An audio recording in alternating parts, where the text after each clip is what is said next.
Kalau ada orang menyakitimu, jangan berduka. Kalau ada tetangga, sahabat, kawan baik meninggalkanmu, jangan berduka lara. Karena sesungguhnya di balik itu semua, fa inna ma'al usri yusra, inna ma'al usri yusra. Idza daqat 'alaika dunya faqul ya Allah. Kalau terasa sempit dunia, mengadulah kepada Allah. Idza sa'alta fas'alillah. Kalau minta-mintalah kepada Allah. Wa idza sta'anta fasta'in billah. Kalau minta tolong, minta tolonglah kepada Allah.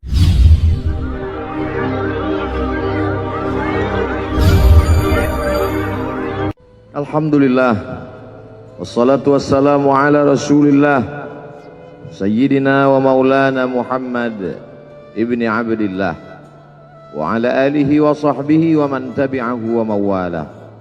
Ashhadu an la ilaha illallah wahdahu la syarika lah, wa ashhadu anna sayyidana Muhammadan abduhu wa rasuluhu la nabiyya ba'dah. Allahumma salli ala sayyidina Muhammadin nabiyil ummi wa ala alihi wa sahbihi wa barik wa sallim. Qala Allah Ta'ala fil Qur'anil azim wa huwa asdaqul qailin. A'udzu billahi minasy syaithanir rajim. Ya ayyuhalladzina amanu taqullaha haqqa tuqatih wa la tamutunna illa wa antum muslimun. Wa qala ta'ala fi ayatin ukhra. Ya ayyuhalladzina amanu taqullaha wa qulu qawlan sadida yuslih lakum a'malakum wa yaghfir lakum dhunubakum wa man yuti'illaha wa rasulahu faqad faza fawzan 'azima. Ibadallah, usikum wa nafsi bi taqwallahi wa ta'atihi faqad fazal muttaqun. Hadirin jamaah Jumat yang dimuliakan Allah Subhanahu wa taala. Semua orang senang melihatnya karena dia bersih, karena dia rupawan, karena dia sopan dan santun, karena ayahnya meninggal dan ibunya juga sudah lama meninggalkannya. Orang kasihan melihatnya, maka karena kesenangan hati mereka, mereka sendiri yang memberikan gelar untuknya yang belum pernah mereka berikan kepada orang sebelum dia. Gelar itu bernama Al-Amin, orang yang layak menerima amanah. Amin diambil dari 3 huruf, alif, mim, nun.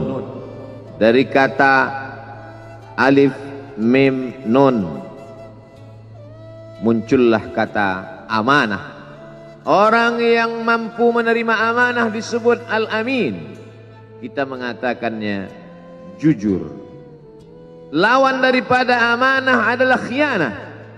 Al-Khain, pengkhianat. Dia tidak berkhianat. Dia adalah seorang yang mampu mengemban amanah dan terpercaya. Maka semua orang percaya kepada dia. Dari alif, mim, nun, juga akar yang sama dengan iman, akar kata yang sama dengan iman. Maka iman berarti percaya.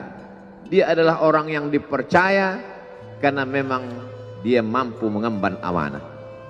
Kapan kebencian itu datang? Kebencian itu datang ketika dia naik ke atas bukit Safa dan dia berkata kepada semua penduduk Makkah, seandainya aku katakan di balik bukit Jabal Abi Qubais yang besar, gagah, perkasa, tinggi, menjulang ini ada pasukan musuh yang akan menyerang kita, apakah kalian percaya? Semua mereka berkata, shadaqnaka, kami percaya karena memang kami menggelar engkau orang yang dapat dipercaya. Seandainya aku katakan bahwa ada pasukan musuh yang akan meluluh lantakkan, menghantam, membunuh kita, apakah kalian percaya? Mereka menjawab, shadaqnaka, kami percaya. Seandainya aku katakan bahwa aku menerima wahyu dari Allah dan aku diperintahkan Allah untuk mengabarkan kepada kalian yang baik-baik akan masuk surga, yang jahat-jahat akan masuk neraka, percayakah kalian? Disitulah perlawanan datang, bukan dari orang lain, bukan dari musuh, bukan dari lawan, perlawanan itu datang dari saudara kandung, dari ayah kandung yang masih ada hubungan darah. Tabban laka ya Muhammad alihadza jama'tana. Celakalah engkau Muhammad, apakah hanya untuk ini saja kau kumpulkan kami hari ini? Allah membelanya. Langsung Allah membelanya. Dia tidak membela dirinya, tapi Allah mengatakan tabbat yada abi lahabi wa tabba ma aghna anhu maluhu. Hartanya tak ada berguna. Wa ma kasab, hasil usahanya tak mendatangkan manfaat.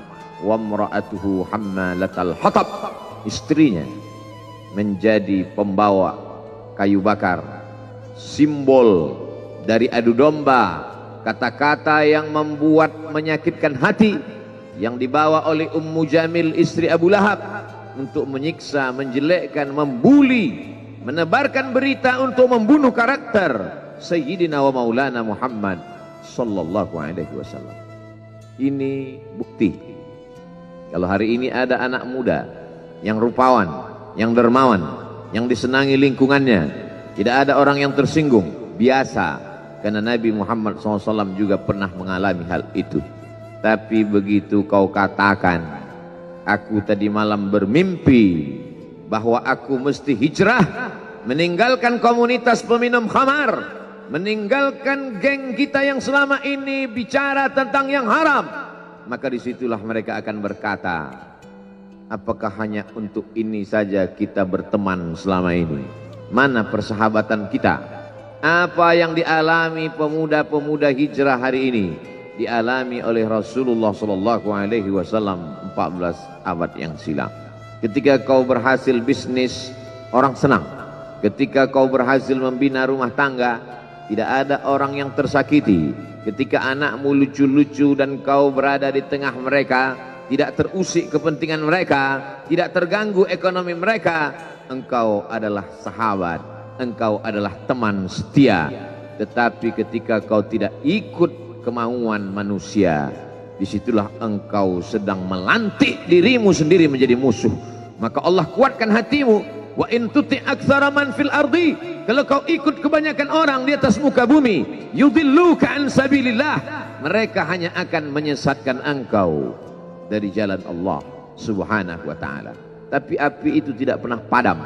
Kalau dia padam, maka berakhirlah dakwah Islam. Dia terus bergelora, dia terus menyala, dia terus membakar kemunafikan, membakar kemusyrikan, sampai akhirnya embargo pun tiba. Jangan ada yang mau bergabung dengan kelompok Muhammad sallallahu alaihi wasallam. Jangan ada yang mau berkirim makanan. Jangan ada yang mau berdagang. Jangan ada yang mau menjalin transaksi. Mereka ingin membunuh secara perlahan-lahan. Jangan beli produknya. Jangan duduk bersamanya. Jangan berteman dengan dia. Kenapa kamu mau berfoto dengan dia? Kenapa kamu mau bergambar dengan dia? Kenapa kamu masih mau mendengar ceramah dia? Adakah orang yang mengalami hal itu hari ini? Adakah ketakutan-ketakutan dari hamba Allah yang mengatakan Allahu Akbar, Allah Maha Besar, tapi takut ditinggalkan kawan, cemas ditinggalkan sahabat? Maka itu pernah terjadi pada kelompok Sayyidina wa Maulana Muhammad sallallahu alaihi wasallam. Kalau pembunuhan karakter tidak berhasil, maka ada yang lebih dahsyat daripada itu. Mereka tawarkan dunia beserta isinya. Wallahi, demi Allah wahai paman, demi Allah wahai Abu Talib, law wada'u syamsa fi yamini wal qamara fi yasari, andai mereka letakkan matahari di tangan kananku, bulan di tangan kiriku, ala atruka hadzal amr, supaya aku tinggalkan dakwah ini, aku tidak akan meninggalkannya. Bujuk rayu mulai tiba. Itu terjadi pada diri Nabi Muhammad sallallahu alaihi wasallam. Kalau kau tidak mempan dimusuhi, kalau kau tidak mempan dirangkul, kau akan dipukul. Kalau kau tidak mempan dipukul, kau akan dirangkul. Berbagai macam cara, dari mulai yang paling keras sampai yang paling lembut. dari mulai yang paling lembut sampai yang paling keras, sampai akhirnya tempat bergantung itu hilang, lenyap, musnah. Ada dua tempat bergantung, saudara kandung ayah Abu Talib. Mereka tidak mengusiknya karena dia keponakan Abu Talib. Abu Talib anak Abdul Muttalib, Abdul Muttalib anak Hashim, Hashim anak Abdi Manaf, Abdi Manaf anak Qusay, Qusaylah pendiri Darun Nadwah. Mereka keturunan darah mulia dari Adnan. Adnan menerima tetesan darah dari Ismail.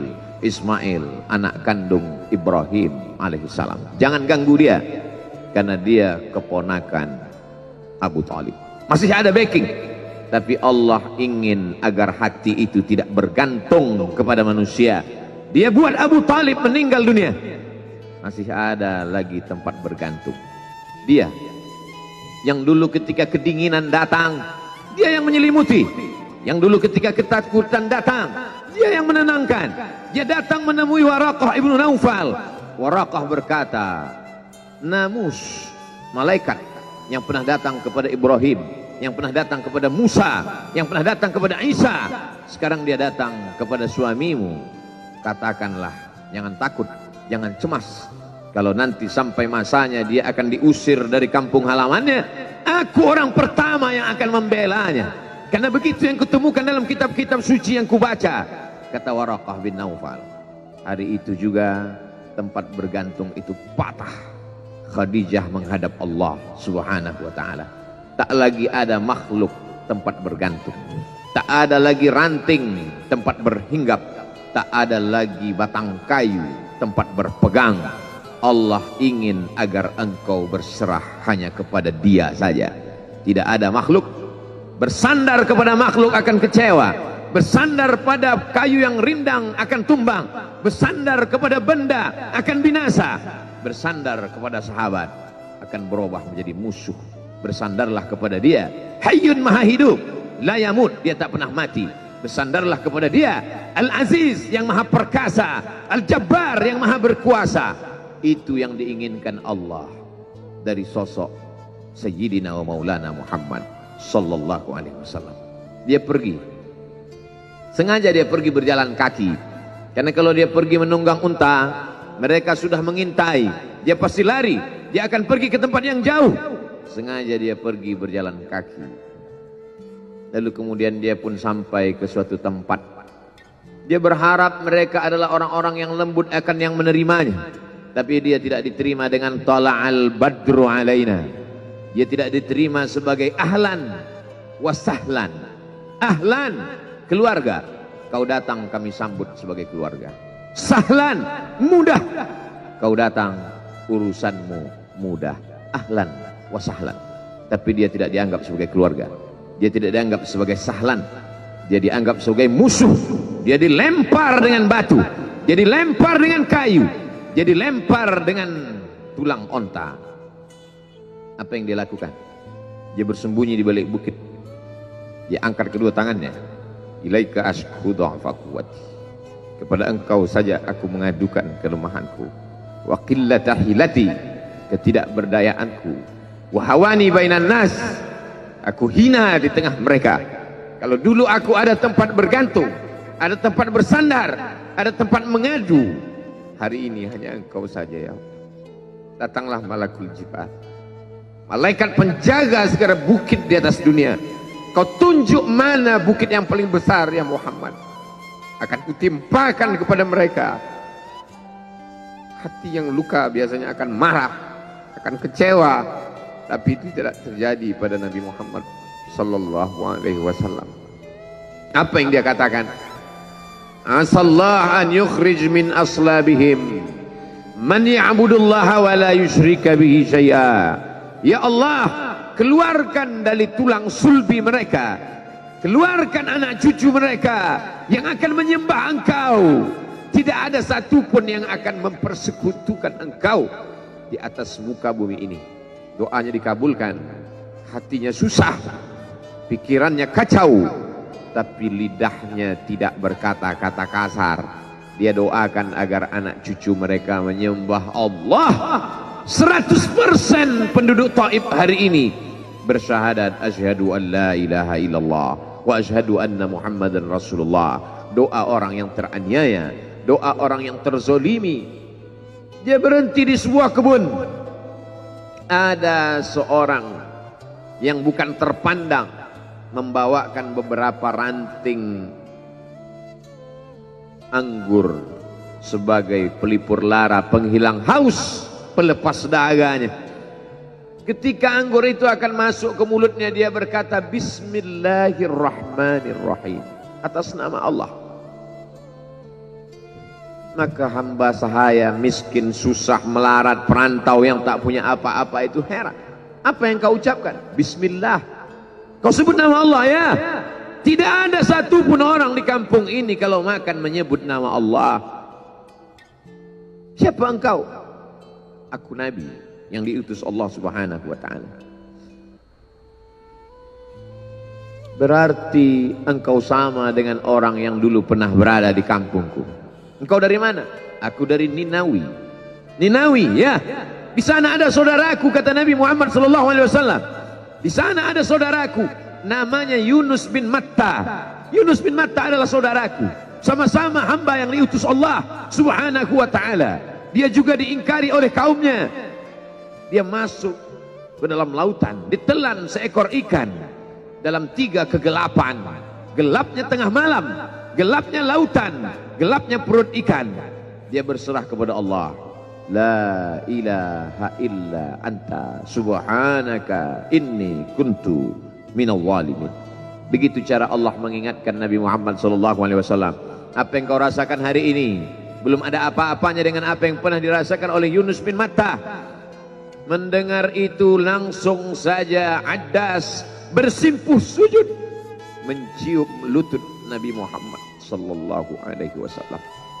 Dia tidak mulia, dia hamba sahaya, dia miskin, dia perantau, tapi dia sempat mencium tangan Nabi Muhammad sallallahu alaihi wasallam. Dia sempat menghilangkan dahaga dari leher Nabi Muhammad sallallahu alaihi wasallam. Pertemuan yang berkesan. Biarlah pertemuan itu sekali, tapi sampai ke lubuk hati. Untuk apa pertemuan yang berulang kali tapi hanya sampai di tepi bibir, hanya basa-basi? Nabi SAW kembali, dia pulang. Di tengah perjalanan dia mendengar, qul, katakan, uhiya ilayya annahu istama'a nafarun minal jin. Ada sekelompok jin. Jin itu berkata, inna sami'na qur'anan ajaba. Kami mendengarkan bacaan Al-Quran ajaba, menakjubkan, ajib. Biarlah manusia menolakmu, biarlah manusia yang aku dan sombong itu tidak menerimamu, tapi ada satu makhluk yang mau menerimamu. Inna, kami dari kalangan jin, sami'na, mendengar, Qur'anan ajaba, bacaan Al-Quran yang mengagumkan, yahdi ila rusdi, yang membuat kami lurus berpikir benar. Betapa jin yang dikatakan makhluk jahat, tapi ketika dia mendengarkan bacaan Al-Quran tersentuh hatinya dan dia bersyahadat, anna minnal muslimun, kami ada yang muslim, wa minnal qasitun, kami ada yang kafir. Yang muslim taharrau rasyada, selalu mencari jalan kebenaran. Yang kafir kanu li jahannam hataba, mereka hanya akan menjadi santapan neraka jahanam.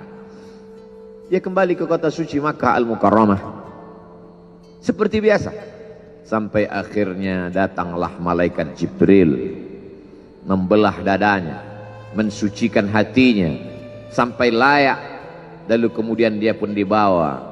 Subhanalladzi asra bi'abdihi lailan, maha suci Allah yang memperjalankan hambanya pada suatu malam, minal masjidil haram ilal masjidil aqsa, dari masjidil haram ke Masjidil Aqsa, alladzi barakna haulah, kami berkahi sekelilingnya. Untuk apa? Linuriyahu min ayatina, kami ingin memperlihatkan kepadanya tanda-tanda kebesaran kami.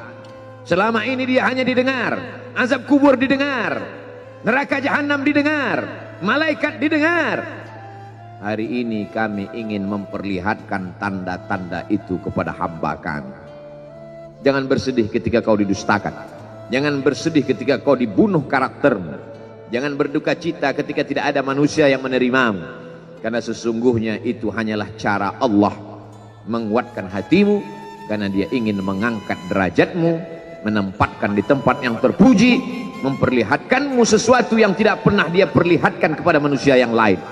Dia buat hatimu hancur berkeping agar tidak lagi ada tempat makhluk dalam hatimu, yang ada hanya Allah semata. Ma fi qalbi ghairullah. Pada saat itu mentalmu sudah kuat, layaklah engkau berada di tempat yang terpuji. Kalau ada orang menyakitimu, jangan berduka.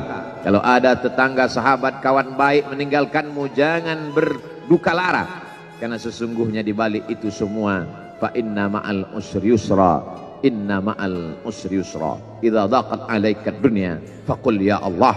Kalau terasa sempit dunia, mengadulah kepada Allah. Idza sa'alta fas'alillah, kalau minta-mintalah kepada Allah. Wa idza sta'anta fasta'in billah, kalau minta tolong, minta tolonglah kepada Allah. Iyyaka na'budu wa iyyaka nasta'in. Kepada Engkau kami menyembah, kepada Engkau kami beribadah, kepada Engkau kami bersimpuh sujud, kepada Engkau juga kami meminta pertolongan. Barakallahu li wa lakum fil Qur'anil azim wa nafa'ani wa iyyakum bima fihi minal ayati wadh-dhikril hakim wa taqabbala minni wa minkum tilawatahu innahu huwal ghafurur rahim.